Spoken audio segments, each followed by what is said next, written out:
When one of the strongest earthquakes in Mexican history struck on Tuesday, Salomon Zavaleta was in his cornfields in the Sierra mountain range, high above the epicenter. Aterrador porque It was terrifying because as the ground began to shake, there was a terrible rumble of thunder from the earth. There were huge landslides in front of our eyes, and rocks began to fly from above, one of which barely missed my son.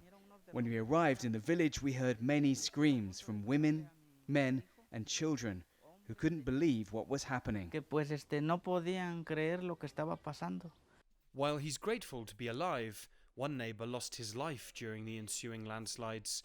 His family home sustained so much damage that it will now need to be rebuilt. Tuesday's 7.5 magnitude earthquake was felt across the country and did a great deal of damage here in the state of Oaxaca. And here in the state's southern coastal mountain ranges, communities were particularly hard hit. And as one of Mexico's most marginalized regions, the task of rebuilding could now take many years. Francisco Reyes is the town mayor and says the natural disaster presents serious challenges. We've had earthquakes before, but not like this. This was very strong. Many houses have been damaged and 40 destroyed completely.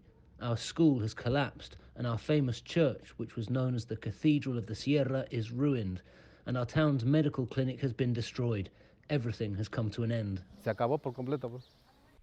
The only road connecting Osolotepec to the outside world was cleared only hours before CGTN arrived, as heavy machinery worked to clear the landslide-covered roads.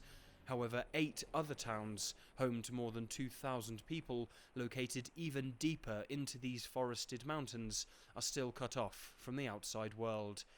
Here, Mexican Military Logistics Corps has been deployed, tasked with reopening the roads, moving vital supplies of food in, and reporting on the damage they find when contact is re-established. We have heavy machinery working on this road, attempting to clear the way to the closest municipality. But it's going to take time, as our initial inspections have shown that they are very large boulders. While the earthquake may not have cost many lives during the event itself, for these remote mountain communities, it's the fallout now that may end up being the worst of the disaster. Alastair Baverstock, CGTN, Osolotepec, Mexico.